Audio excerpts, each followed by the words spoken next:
Hi, I'm Tom Elliott, founder of OcuRoute, and I'm pleased to be sponsoring this podcast. If you need help taking control of your CI/CD pipelines, come see us at ocuroute.com. Hi, I'm Matt Little. I'm the Director of Counselling and Education at EmpoweringAwareness.Asia, and I'm a proud sponsor of this podcast. Yeah, hi, Tony.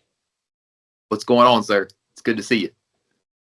Thank you very much for giving me opportunity again for my channel to interview you.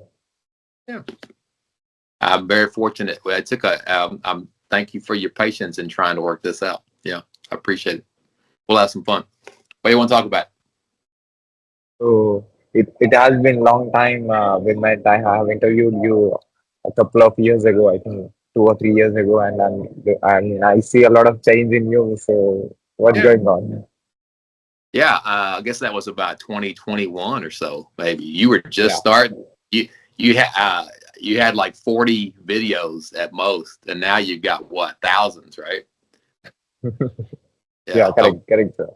Your little feed, it used to be little, and now you have tons of followers, and you've talked to people all over the world. Um, yeah, when you started with me, it was not new, but it was close. It was close. I was one of your first ones. So thank you again for believing me at the time in the beginning stage. So I already introduced you. I got new followers and new viewers. Can you introduce yourself to my audience? Yeah. I watch a lot of your videos. I was curious. Have you made? I don't know how it works. I'm old, but if you made that a career, like, do you make your living off of doing this now? No, no, sir. It's a passion that I'm doing. I'm actually a DevOps engineer, a software engineer. That's my I full-time role. I see. So you do software engineering, and this is a hobby Yeah, still. correct. Yeah. Yeah, You ever see that becoming your career, and you leave engineering behind and become or do you just yeah, like maybe. meeting people? You just like doing it? This is so satisfying because experts like you, who has huge knowledge in different industries, Yeah. spent a lot of time in acquiring knowledge and solving different problems. I learned so much from this. So this is Yeah. not just a passion; it's a knowledge gathering, resource. I will call it as. Yeah. Yeah. You learn a lot about, I'm sure, life and experiences from other people. And that's the only way you can get it is to talk to other people. And sadly, I don't know if I'm right. I just know kind of what you feel, but with the way technology is, it kind of feels like people miss out on that now more than they used to, because you were more like, but then again, like this right here, I couldn't talk to you in the old days without this technology. Correct. But I feel like people use technology to kind of isolate themselves as Yeah, opposed to exactly. meeting new people. But Correct. but maybe it helps you meet new people. I don't know. I met you, thanks to Mhm. this. Maybe I'm looking at it the wrong way. Like it's backwards. So yeah. So you have done a lot of work. Can you please introduce yourself to my audience so that they can know what you are? Yeah. My name's Tony Saragas. I have done the same job now for about 15 years, but I've been an attorney for, geez, 31 years now. I graduated law school in 1994, but I've been a judge with Social Security and working for them since 2010. So right at 15 years this year. And so basically, I deal with disability. So people that are injured or they have health problems and they have trouble working, I evaluate their cases to see if they qualify for help from the government. That's kind of my job now. But I live in Kentucky, happily married, got two grown kids, and at my stage of life, you would consider me a senior citizen. I now qualify for senior citizen discounts. Like if I go to McDonald's, I can get coffee. I can get coffee cheap. That's kind of where I am. But I'm very fortunate. I don't have a lot of complaints. So we can talk about anything, but you probably won't get me to be very unhappy today. Uh, Everything's going okay. So I see you are into physical fitness also. I mean, it's kind of I, I don't necessarily do it for the physical fitness, but it's just been part of my life. I played soccer in college and tried to Okay. play high school, and Yeah. just working out was kind of a thing. But now it's more just a habit that keeps me mentally calm. Like it's more for mental clarity. I noticed that if I don't do it, in a few days, I'm not very fun to be around. It gets very tense. But it used to be, it's like everything else. It evolves. But you did it in your 20s for vanity, like you want to look good, and and then in your 30s and 40s, you do it because you need to be able to move to keep up with your kids, like to be active, to coach, Right. or to, play with them. And then now in your 50s, you're doing it to stay healthy and to live as long as you can. And I find as I get older, it's more even for mental health than it is physical. So in 1992, you have actually studied your degree, and it's been 31 years, and you are into this profession from long time. So, I mean, how do you define this change, this transformation in you in different ages, and Yeah. where are you right now? Yeah, we talked about this a little bit when we tried to do this last time. And I think this is my memory of that conversation. But I would, we talked about what we got. I got this from my grandmother, and we talked about, I've watched you deal with, your mother and her passing in the last little bit. And my mother's still alive, and I love her to death. But I was affected more by the way you were by your mother, by my grandmother, and she died in 1998. But she had said something to me when we were talking about getting married and love and romance, and she had said, love is easy, life is hard. And what she meant by that is when you find somebody and you have that special connection, the heart, that's easy, that's fun. Love should be easy. Mother and son should be easy. You have no obstacles to love and to be happy with them. The obstacles come from outside, and that's the life part. And the world around you is constantly giving you these obstacles or distractions that take you have to protect what's important, and you're focused on the love and keep that away. And if you do that, any marriage, any relationship can stay great, right? So what I learned, she was totally right about that. And what I also learned though is that she was wiser than she knew, because that little rule applies to everything. And to answer your question, I would think that evolving as a lawyer is the same. Law is easy. You can be good at it if you work hard and you study and you do your best, right?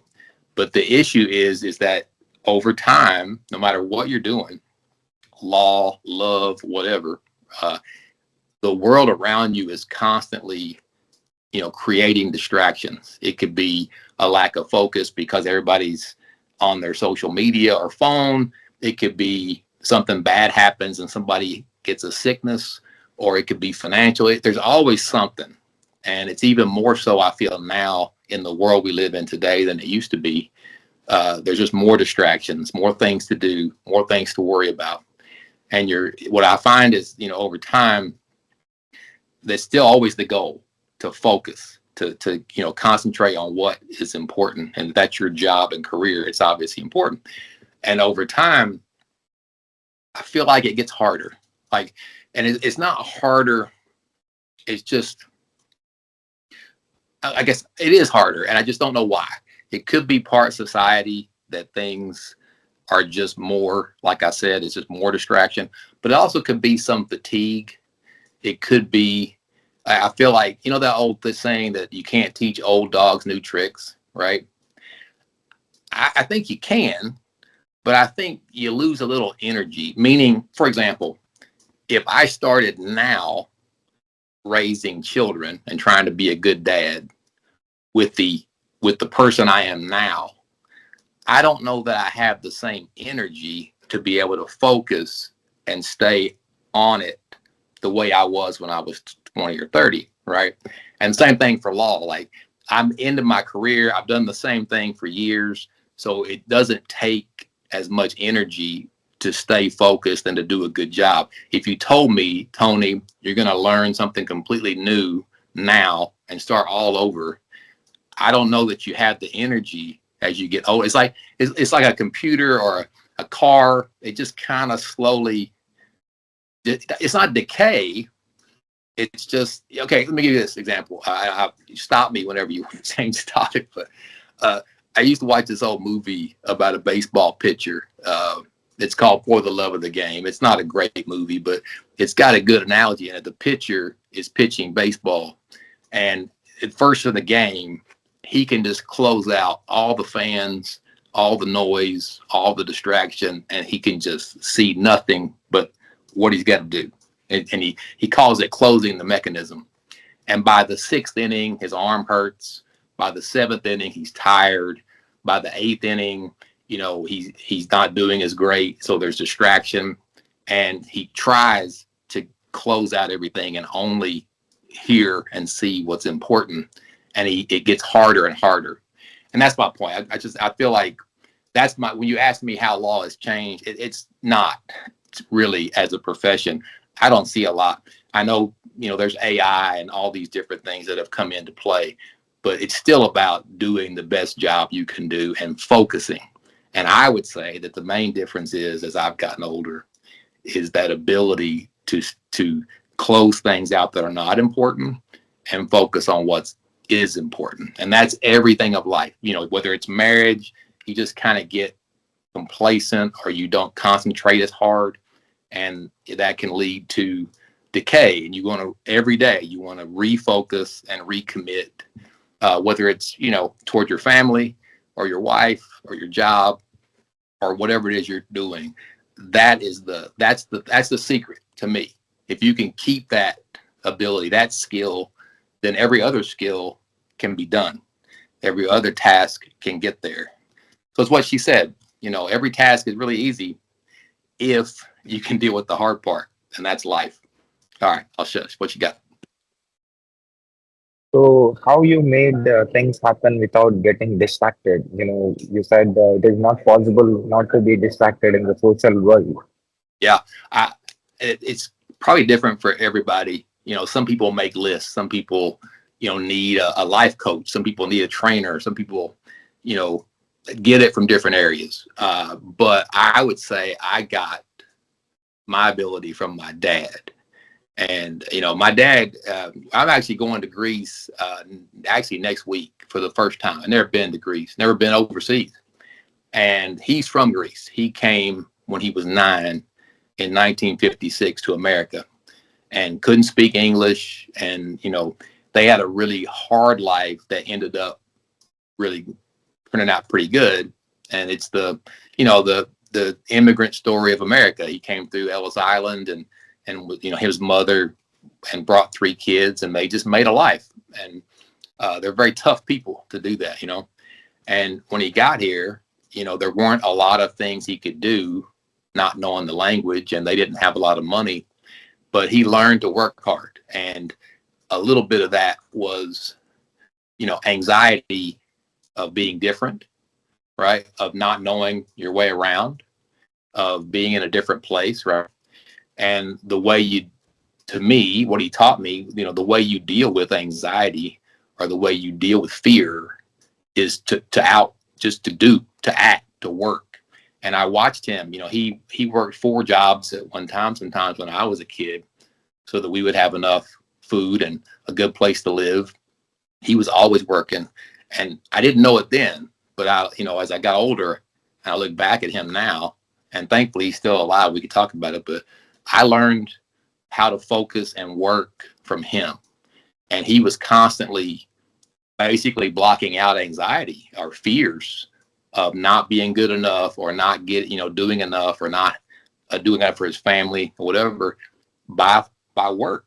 And, I learned that to me, you just outwork what your fears are. You outwork what your anxieties are. And that's the best way to handle it. And those distractions, to me, I'm using as an analogy for anxiety. Like those obstacles are things that you have to overcome, whatever they are. I'm calling it anxiety, but the way you do it is you work. And I got that example from him. So that's in me. It's always been in me. I got my first job at 13, and I've always been working ever since, doing something. And it's just natural by watching him to, focus and to try to keep those obstacles out of your mind.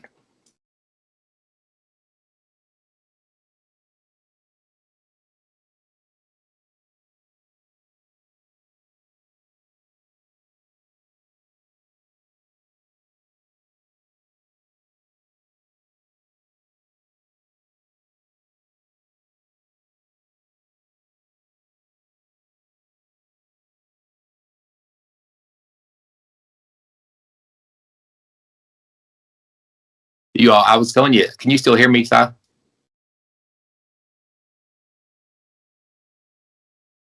Did you lose me?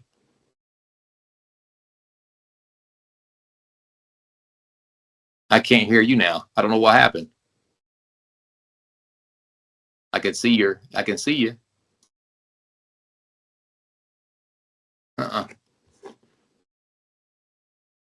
It shows your microphone is off. Is that right? Is your microphone off? Yeah. Can you hear me? Yeah. So the last thing I said was about you get all that? Yeah, I got it. Yeah, it is. Yeah, I'm hearing you. Yeah. Okay, great. I just missed your next question. I'm sorry.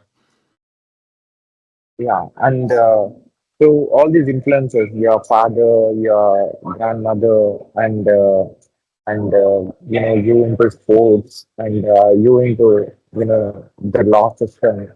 So all these experiences, like what kind of a personality that that you have developed today, and what you are today, like in totality. Tell me that last part again. I'm sorry, son. What kind of a personality that you developed with all these things in totality? What did I get from them in totality, from my father and Yeah, grandmother? Yeah, I'd say and also from your profession and also being in sports. I also remember that you said you are a trainer. You train students, right? So how these experiences like? yeah. Um, yeah, I feel like I said, work ethic from him, watching him do what he did. And then I would say from her, it particularly was just toughness. That to be a single mother, 3 kids, come to America, with nothing, and to make a life. When she was older, and I was old enough to take her around. I helped her paint the house. When I was 10, we would go to grocery stores, and I would watch her. She would take the label off of, say, ketchup from the house, and she would go to the store and she would match up the labels to make sure she was buying the right thing with what she saw in the store, because she was dealing with the fact that she couldn't speak or read the language in a very small town in Kentucky that didn't have a lot of Greek community to help her. So just to go through what she did to when she was young, she was coming out of World War II, and she described waiting for supply trucks from the military to come by and drop food because they didn't have anything to eat. The place had been decimated. Her husband died at sea in the Greek Navy in the late 40s as part of the post-war effort. So she was kind of stranded with 3 little kids. And so I took, again, work ethic from him, toughness from her. I don't know that people today are as tough as that, because we don't have to be. Things are pretty comfortable, in a lot of respects, whether it's technology or not for everyone, but for a lot of people, you wonder if you could do what she did or what they had to live through. So I'm trying to remember your question, but that's what I took from them over time, and that's why I'm anxious to go back. I've never been, so we're going to see where they lived. Hopefully find the house they lived in. I actually found all of their birth certificates and citizenship papers. And when I'm over there, I can become a dual citizen. I'll be a Greek citizen through the fact that they were both born there. So I'm excited about that, as just to preserve family history, just to be a part of that line. And then to answer your other part of your question was, so I took from that, you're not obligated, but you kind of feel a sense of purpose when you get good examples like that, when you get like your mother, my grandmother, my dad, they give that to you, even just by not even intending it, but it's just what you see, what you watch, what you learn from them. You're not obligated, but you feel a sense of purpose that you should pass that on. And so that was part of your question was, why that got into coaching, why I got into teaching young people. You kind of feel that need to take what you've learned, like that principle of love is easy, life is hard. All those lessons I got as a kid from different teachers and coaches, you want to pay that forward, I guess is the phrase.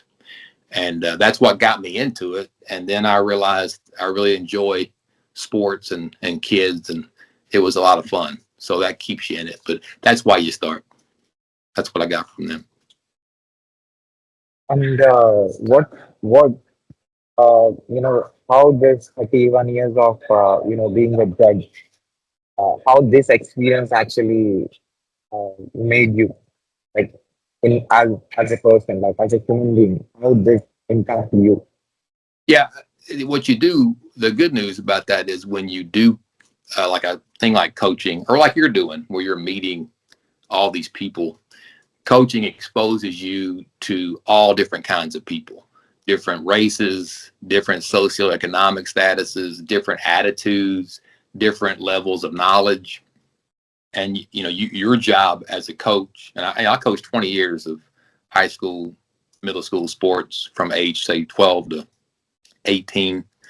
I don't know if your viewers know, but I'm not coming at this as I'm no expert in anything, but I did do pretty well. I was 2004 National Coach of the Year. So, across the country. So my point is, I didn't do it half-heartedly. I really invested a lot of time outside of my legal career in coaching. And my point is, though, in doing that, when you deal with so many different kinds of kids, and your job is to put them together into something that accomplishes more as a group than they could by themselves. That's the whole point of team sport. That's why we do it. That's why it's fun. That's what the motivation is that, a lot of times you can do more with other people than you can by yourself. And that goes for any job or anything we do. I feel like the potential is greater when you have a group over one. And that's the coach's job, right? To merge those different people into something better. The point is, to answer your question, what that gave me is experience to be empathetic or to understand all different kinds of people. And that's perfect in what I do, because I promise you, I see all different kinds of people with all different kinds of problems. And even the ones that don't qualify are definitely going through a lot of hardship. And that prior experience helped me be more understanding and appreciative of my life and the problems that they have in their life. So you have given me answer, which was of next question. But my question was, uh, this being in law, like being a judge, how this experience impacted you as a human being? Yeah, exactly. And I think we were just getting to it. You're very appreciative. I've never had anybody come before me that I would want to trade lives with them. Like I said, even the ones that don't qualify, they're all having a hard time, or nobody wants to come and apply for assistance from the federal. They would rather have a life that's going well. And so they're all hurting, and they're all stressed, upset, scared. And, it's nice to be able, that's kind of how I feel good about my job. It's not the most glamorous job. It's probably not the most important job, out there. It's never going to, make me rich and famous or president or whatever, but I feel good that even the ones that don't win, they need to feel like that the government or somebody actually cares enough to listen and to look at what they're going through and just give them their day in court, I guess it would be called, or give them their day to express what's going on with them and see if there's any help for them in an honest, fair fashion. I used to call it, I used to have an acronym for it. Like I feel like most days I'm the face of the government, okay? Meaning a lot of people go through their whole lives and you get a driver's license or you get a social security card, but you don't really see the government in your life. You know, yeah, the government builds roads, but they take it for granted. It's just something that's there. The road, you don't see the government actually working. And my job allows me, people see the government through my face. Like I may be the only government person that they ever deal with. And that's the most important day of their lives to see if they get help. You know, that's their whole life is that one day. And so it's very important that they see the government through me cares like that. If nothing else, that somebody, you know, listened and cared. And so I feel good about that, even if I have to turn them down. I see you also wrote a book. Yeah, I did. So I took in like you said before, we were talking about like paying it forward. So I loved sports as a kid. I loved coaching later because it's the same experience that you're paying that forward. You're trying to create that experience for somebody else.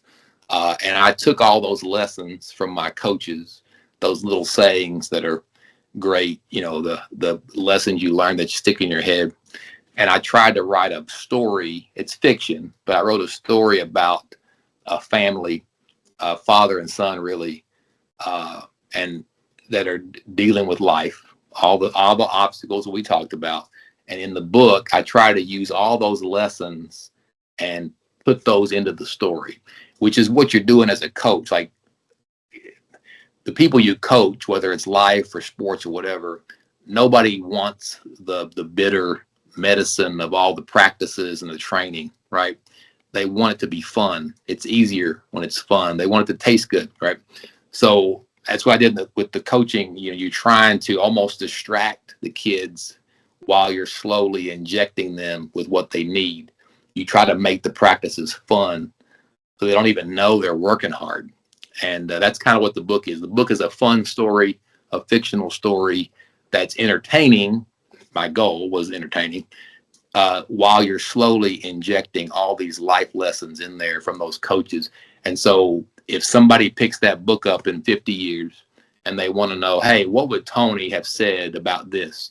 Or my kids even, if, you know, they don't listen to their parent because their parent is, you know, their parent, as you resist teaching sometimes. But someday, you know, as they're ready or as they need advice, I may not be around anymore.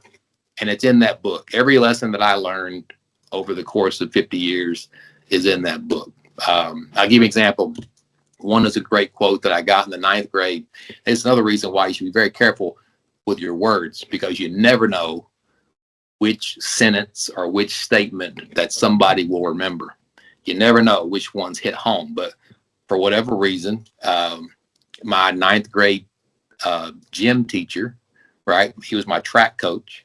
He said a quote about ignorance and arrogance that I always remember. He said, you can be ignorant or you can be arrogant, but you can't be both, right? And what he meant was, and I've learned this is very true in every job I ever had, in every situation. You can be really ignorant, meaning not know what you're doing, okay? You can be pretty incompetent. But if you're nice about it and you're nice to people, they'll help you. They'll help you get through it. Or you can be really good at your job. You can be really knowledgeable, and you can be as arrogant and as mean as you want to be, but you just can never make a mistake. If you're that good and you can always get it right, You can be as mean as you want. But what you can't be is arrogant and ignorant at the same time. So if you're incompetent and you're mean to people, you're destined to failure. And my point is just one lesson, but I learned that and it stuck with me, and I've always seen that, and it's always true. So when I do something, I got dogs. So I'm just learning. Hold on a second. All right. Yeah. We're just learning something. I find that if you're nice to people and you're empathetic and you ask in a nice way and you seek out help, human beings, people will help you. People will reach out to you and receive you, and vice versa. If you are knowledgeable about your job, they'll soak that knowledge up if you're kind. So I mean, it's no different than there's all kinds of different. There's no original thought anymore. There's just philosophies that are said differently, and that's what a coach does all the time, is try to find a new, clever, fun way to say the same lesson that Socrates or Plato or everybody else used to say. And like the Rock would say, the famous guy now would say, be the hardest guy working in the room, the hardest working guy in the room, and be kind. Like those are his 2 rules. And it's just a cool way, and he's cool. So people listen to that. But every coach out there, every philosopher out there is trying to say the same thing in a nice, cool, new way that somebody will listen to. And he said that to me in the 9th grade, and it was cool to me. And so I kept it. So just be careful what you say, because some kid somewhere watching this video will listen to you, and they'll take what you say and they'll remember it. So it's important that you make it good. Great. This question is going to be extremely useful for the AI experts AI, artificial intelligence experts, for, the technology experts who are working on advanced technology. So, I wanted your experience to be contributing to their development. And tell me that, like, you was a communicator, being as a judge, and you are being the bridge in between government and the people. And you was a great communicator, and you are into the training. You are a trainer. You are interacting with diversified people. You saw different kind of human beings communicating, and observing, giving inputs and taking information from them. And you wrote a book, and you become a writer as well. You are able to express what you felt and what your experiences are. Like, you have different kind of communication skills, and with diversified people in being in different professions, and also having experiences with your grandmother and with your father. So combining all these things, when it comes to the communication skills of yours, like, in this age, if you, from the earliest age, from the university to till today, how Yeah. do you define it? Like, diversified communication, how, that is working in human's life? Yeah. Um, I think about this a lot, probably more than I should, but I wouldn't call it worry, but there's an unknown. And so I do understand, all those human experiences and skills that you just described, that somebody compiles over the course of their life to communicate, to understand, to help. You can kind of see with technology in a lot of areas, but that area too, that it could be going away. That all those skills that I built up to be useful, you may not need anymore, to write a book or to put a story into place with all these lessons, when AI or, a robot employee doesn't need that, doesn't need to be motivated. They just do it because they're programmed to do it. And so it makes you feel a little bit, again, it's not anxious or scared. It's just, it's an unknown as to what's your role, what's your place now, what good is all of that life if the world changes right before your eyes. And I laugh because I don't have an answer to that. I really don't. It's a disconcerting feeling as far as your significance. If you think of, it's arrogance, but you want to be able, just like I wrote that book so that 50 years from now, somebody might want to know what I thought about something. And in reality, nobody may want to know what I thought about anything, right? I may not be important enough or ever thought of regardless. And so it's arrogance to think that you want to leave something behind, but you do. As a human being, you search for ways to kind of make your life feel significant or feel like it impacted the rest of the world.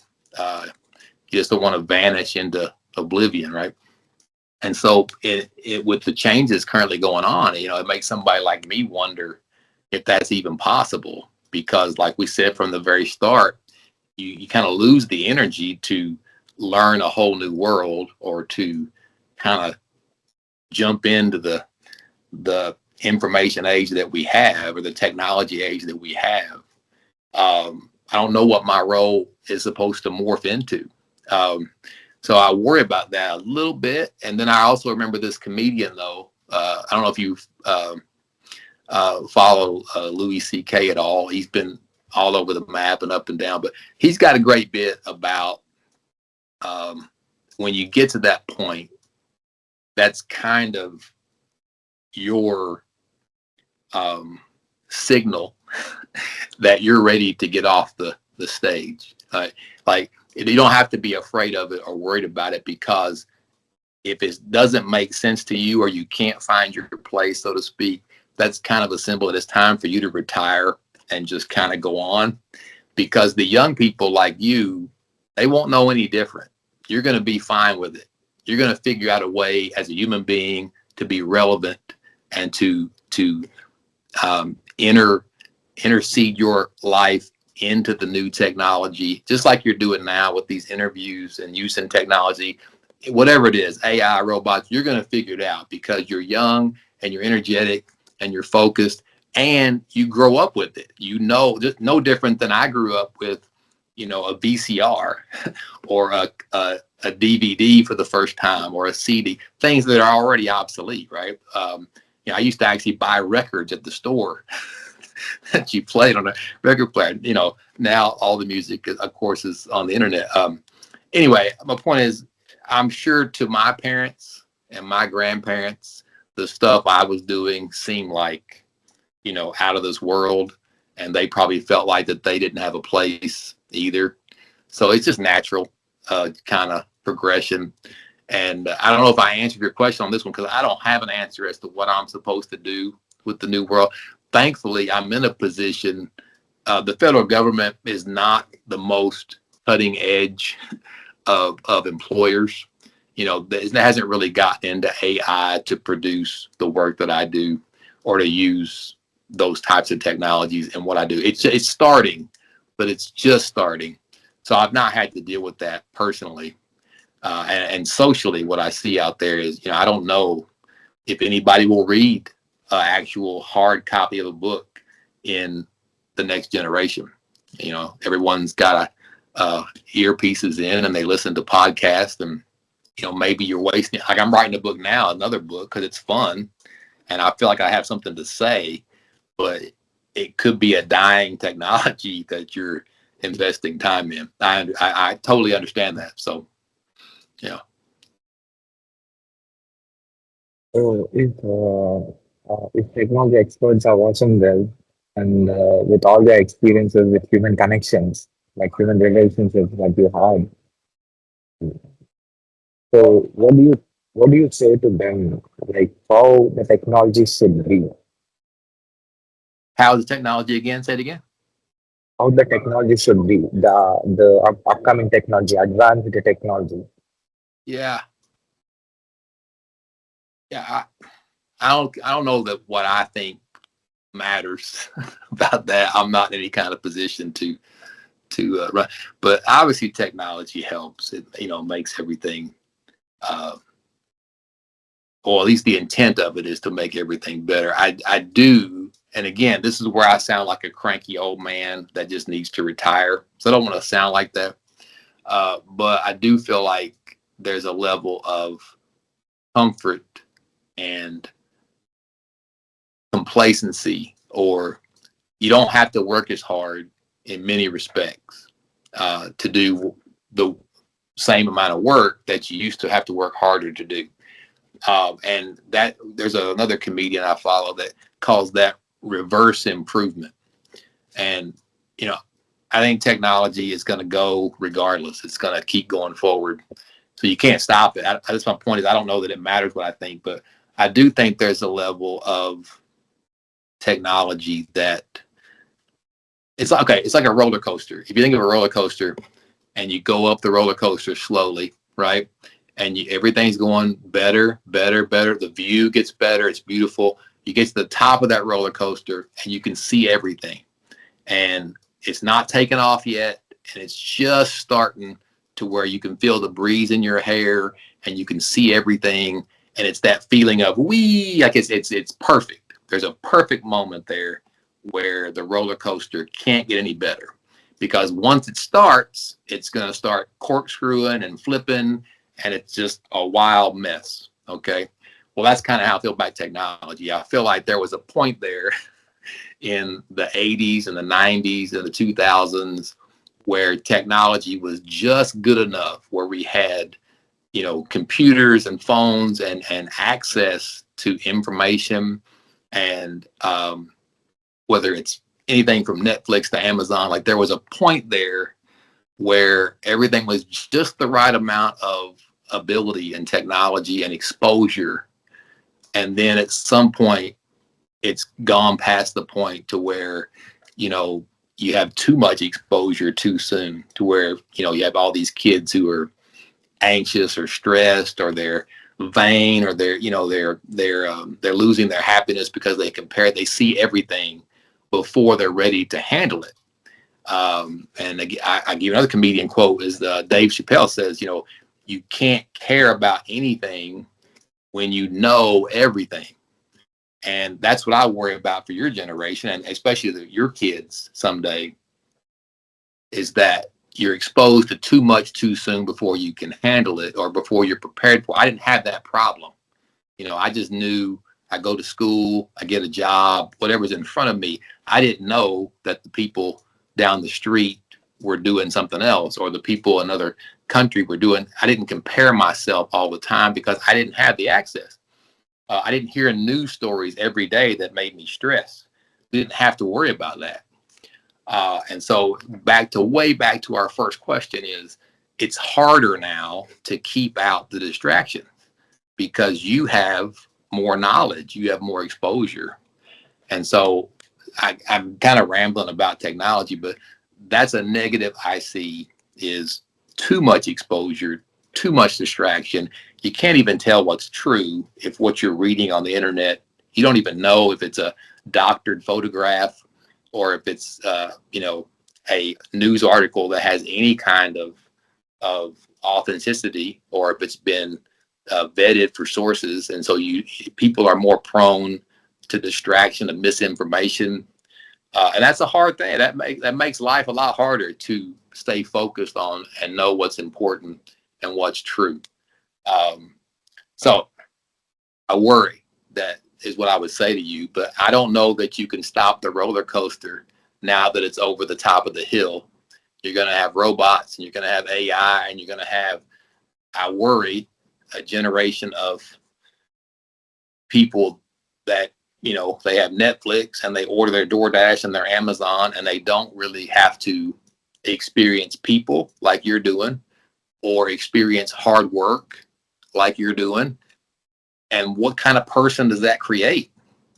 I don't know. But I say all that to say it makes me sound like a cranky old man that thinks it was better 20 years ago. And that means I probably should just get off. You know, it's not my world anymore, and you'll be fine. You'll figure it out, and all your generation will adapt. So I have faith in the human race. How about that? So I have a connected question with what you said just now. Is I recently Can you able to hear me? Yeah, say it Yeah, again. can you hear me? Yeah, yeah, I have a connected question with what you have just said now. Uh, my previous interview was with a German Microsoft expert, a expert who works in Microsoft from Germany. I interviewed him. After completion of the interview, I asked him a question. Like, what do you say about my work? What do you think about my podcast and me interviewing different human beings who belong to different industries and different countries? What do you say about my project? I asked him, and his answer was, "Sai, AI is going to replace everything in coming days. AI is yeah, going to take over a lot of jobs, a lot of work. yeah. But one thing I will say you, one compliment I will give you is AI can't replace what you're doing now." That's good. That's great. Well, and that's a great answer in that, you know, I know I'll see a change in my work as industries go away. When people lose their jobs, part of what they do might be to file for disability if they've got problems. More cases will come to me if, say, all the truck drivers lose their jobs because the trucks drive themselves, right? When whole industries collapse because of that. And, I'm sure he's got more expertise than me that, AI is going to replace a lot of careers. And what do you do with these people? How do you give them a career or a way to make their living? And I love the fact that there are some careers or the hobbies, even like you're doing right now, that will not go away. That's wonderful to hear. Um, but yeah, I don't know if that's kind of the proposal of the universal basic income. At what point do you just have to take these large groups of people and just pay them as a government to live because there's no job for them to do? When all your Amazon delivery people don't need to deliver it because drones do it or automated cars do it. There's a lot of jobs that just go away. I grew up in a town that has had that happen, and not AI, but coal mining in small town Kentucky. In the 40s, 50s, 60s, all through the Industrial Revolution and two world wars, coal and that production powered the country. And it wasn't AI, but it was the change to clean energy and environmental regulations. They left that industry behind, and all those coal miners really didn't have a job to transfer to or a career. The same thing happened. My point is, I have faith in the human race in that we've been through this before with other things, maybe not to this extent. AI may take away so many jobs that we can't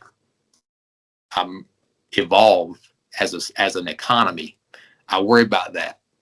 Can everyone do interviews like you? Can everyone make Instagram content and make money? Is that how we can survive? I don't know. I even thought too, with the way that Elon Musk is trying to get us to Mars or other planets. I wonder if by the time we need it, will we have a whole new world to start all over again with factory jobs and building houses and things on a new planet? Maybe that's what'll happen. I don't know, but I just try to have faith in the human race or human species that you and your next generation and smart people will adapt and figure it out. And I only say that because I look back at history and my life, and that's kind of what happened in different ways. Now, again, that roller coaster has never been this fast and this crazy, in my opinion. So it's hard to imagine how we're going to deal with it. But I'm sure in the 1900s, they thought the same thing. How are we going to deal with cars or electronics and television? I'm sure they had the same fears. So I'm going to hope for the best. But I don't have enough knowledge like that fella, or even you. I don't have any expertise on that. But it is pretty amazing to watch.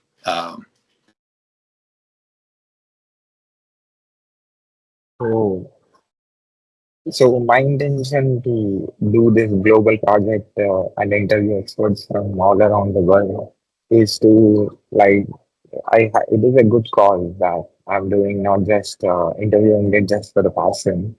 Uh, he, if one day if a asteroid comes and hits our planet and everything is vanished on this planet and nothing is there, and in some data center and in some server in some storage device, if if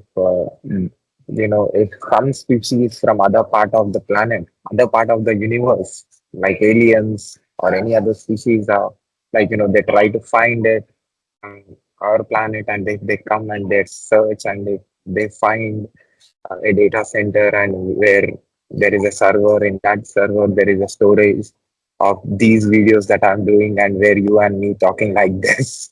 I Yeah, mean, the information that you're telling now is yeah, going to be extremely valuable, because everything that you said in this conversation, every word matters, for the person who didn't experience your life.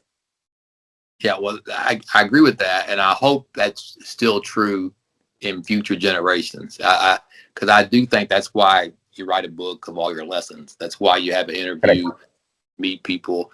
You're whatever you're putting out there in the universe could help somebody else. And I hope there's someday, even when aliens come and the world's gone, that we know that they would listen to your interview Correct. and some whatever electronics they have in their hand, and I hope that they would get something out of it. So yeah, I hope that's the case. I know it's been the case up to now, and like I said, I'm struggling with our place like that going forward. If people will ever pick up the book or ever listen to your interview, you know, uh, I hope that whatever species we become or merge with will get something out of that, because I that's your motivation. That's why you do it, because whatever you do could help somebody else. That's really it. And maybe they'll at least see that if they don't listen to to the um, the content, but maybe they'll at least see that human beings tried to help other human beings, and that was their motivation. We don't. None of us know what's really going to happen. None of us truly know why we're here, but that's something you can kind of hang your hat on. That is always true. You just try to help other people, and you try to hold their hand and be with them through this life, whatever we're doing. And there's a good feeling in that, and that cannot be denied. From coaching, from growing up, you know, sharing this journey with somebody else, like today's interview, is much better than just going through it alone. And so at least maybe those aliens will get that lesson, you know. Yeah, yeah, definitely. And Yeah. do you have those valuable experiences that that people need to know, that you never shared with anyone, and that you wanted to share, even you didn't share it in your books? Mm, that's a good. I would stick to I guess my grandmother's motto that I've kind of learned to live by, and that um, you know, joy, the good things in life, happiness, contentment, um, love, those things are wonderful. And when they're right, they're super easy. And those are the reasons that we go through all the other, heartache and hard work and hardship to get the chance to have those things. And I wouldn't have any one particular experience other than um, it's a cumulative effect that you constantly relearn, that you do what you have to be able to enjoy what you want to, and the ability to swallow that down and digest all of the work and the distraction and the stress of life, whatever comes at you. um, it's worth it. So I, rather than having a one experience, I would just say 55 years of life experience. I would say, and that's what the book said, that's the message of the book, is whatever you're going through, it's worth it. It truly is worth it. And it won't feel like that at the time. Sometimes people are depressed, or they're just overwhelmed with things that happen to them. And you don't know what you don't know until you know it. And so I would encourage everyone, whatever they're dealing with, you've dealt with a lot of things in the last couple of years. We all have.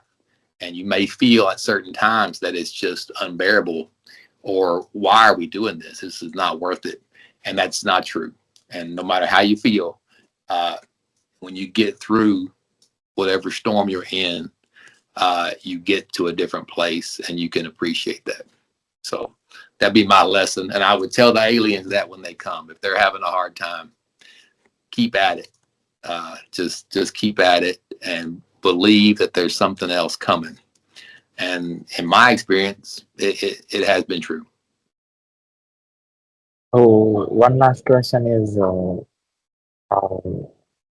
you have been in this, maintaining your body and controlling your mind. So how do you able to do that, all these years? Yeah.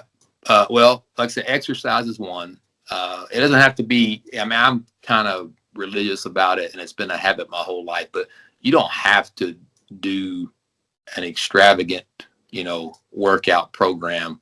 It's really just about moving your body, just getting out, getting sunshine, going for a walk, doing something every day to remind your body that, it's a thing too. It's not just about your mind on the computer screen or whatever you're doing. Get out and move. That's one. And then two, writing. It's no different than exercising your body. You exercise your brain, not with work. You're going to do that all the time. You do your work and your focus and your interviews and your coding or whatever you're doing. But just the creative side of your brain, the free side of your brain, it needs to be allowed to rejuvenate or recreate itself or to express itself. So I do that writing. Some people will do it with a podcast. Some people will do it with reading a book, and where you can just take your mind into a different world. But even though it doesn't sound important, it is. And that ability to, some people meditate, some people use religion, fine, great. Whatever religion that is, it could be even just the religion of working out, every day. It's a commitment. But that peace or that separation is what I would say from your stress is a good practice to have. Find whatever it is that allows you to do that. Yeah. Yeah. So what do you say to the audience who are watching you and listening to you right now from anywhere on this planet? From your experiences that you learned, or that that works for everyone? Yeah, I would remind everybody, if they haven't gotten this from our conversation, I even have that on my little Twitter profile or X profile, but I'm not an expert in anything. I'm an average person. I feel like my whole life I've been average in the way that I think, in what I've learned, the things I've gone through, ups, downs, all of it. And it makes me feel like, though, if I'm the average person and I can get to where, you have some peace and some comfort and some faith in the future, then, everyone can get there, or everyone at least has the ability, or it's inside them to get there. My point is, what I'm saying is that don't take anything I say as, a guy who knows it all or thinks that he's got it all covered. I don't. We all deal with it every day. And that closing the mechanism and fighting out distraction still happens every day, whether it's with kids or parents or work. So I would just say, if I could do it, anybody could do it. So take comfort and courage and enthusiasm from that. So at last, what do you say about my work? Me interviewing different experts and different people, and how this is going to be helpful for me in my career as a judge, as a as a person who is into attorney and attorney and also being a physical trainer and also being an author of a book and throughout your experiences as an expert, like what is your observation about my work? Yeah. Well, I'm not seeing, your true professional work, your engineering work, right? I wouldn't know it if I saw it. I wouldn't know anything about it. But from an interviewer standpoint, I tell you this, I don't know if I told you this, but my first job was in radio and at a newspaper. So for the first 5 years, from age 13 to 18, I wrote for a newspaper back in the old days when we actually, went to a event and covered it and wrote a story and it was printed and you got a newspaper the next morning.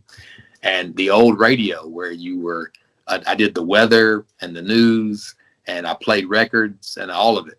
And the point is, I have a little experience in media, right?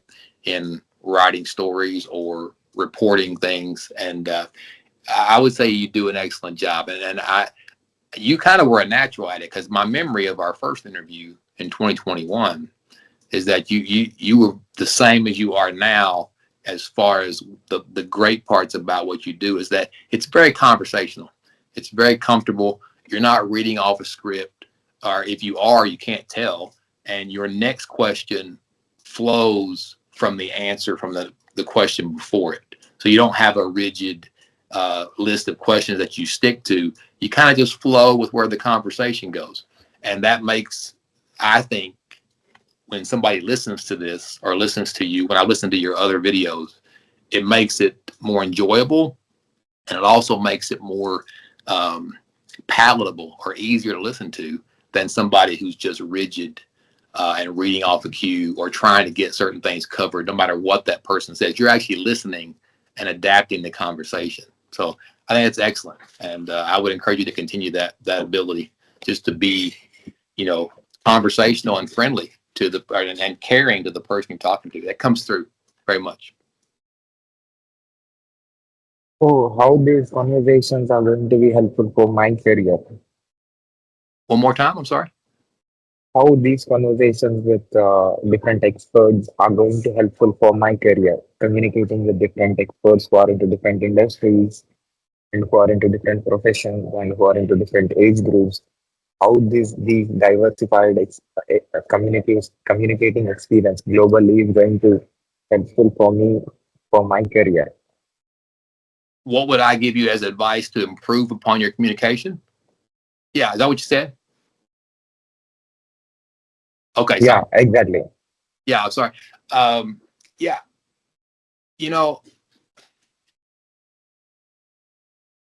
I guess I would consider myself a pretty easy interview in that we're not talking about, super precise or like we're not talking about engineering where you have to have a lot of insider knowledge of a certain topic. We're just kind of talking about life, right? But what I've seen you do when you talk to people that have more, I guess, precise or professional topics that you're dealing with, you do a good job of researching that or knowing a little bit about what they do ahead of time. Okay. And so I would just encourage you, it was not a really advice as much as it is encouragement. I would encourage you to keep doing that. And that's from the experience I had as a reporter myself, is the more you know about your subject and the more you know about the person ahead of time. Like you knew me from 3 years ago, so I wrote a book, I was a coach, whatever. The more you can do that, the better prepared you are to go where the conversation takes you. And it might be harder for certain interviews because it's more of a complex subject. We just talked about life, which is great. But if you were talking about, nuclear physics or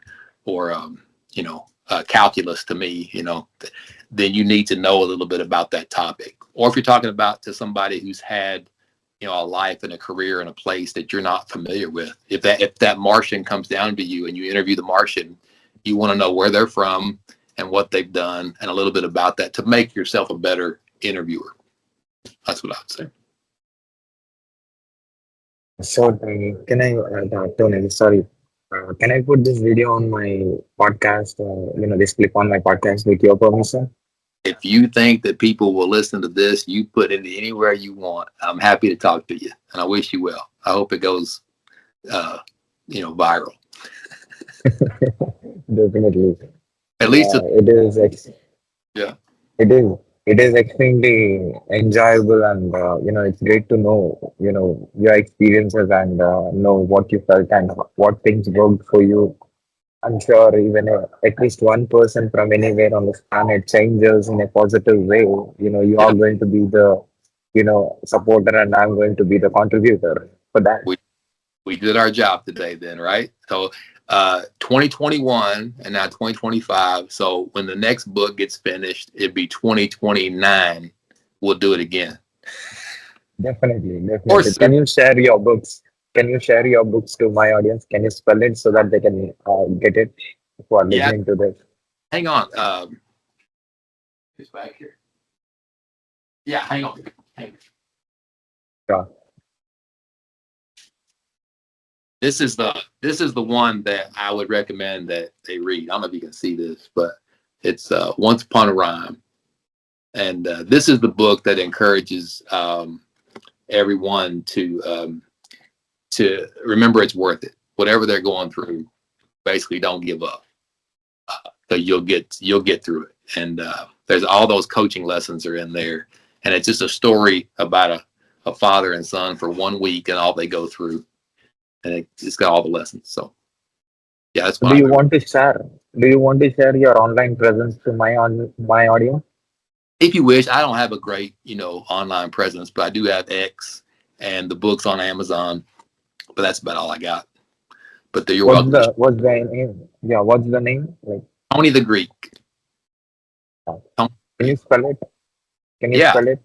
TONY, and then it's an underscore, and then it's the THE Greek GREEK. And yeah, welcome to follow. I don't do much, but it's on there, and it's got a link to the Amazon if you want to buy the book. But so I'll share your links. I'll share your links in the description of this video, also on my website. People who finds our video anywhere in the internet, and also who finds our video or clip on my website, can able to see the work that you are doing, and also your books, and also what you're going to share online. Yeah, that sounds good to me. I appreciate it much. I thank you for the exposure. You have many more followers than I ever will. Definitely, sir. It's a great opportunity for me to interview you again, and thank you very much for your valuable time and for your valuable experience. Anytime you want to talk or just hang out, we don't have to do this. We just yell at me. But if you ever want to do this again, just let me know. Definitely, I'll let you know, sir. Thank you very much. Thank you. Have a great day. Bye. Bye.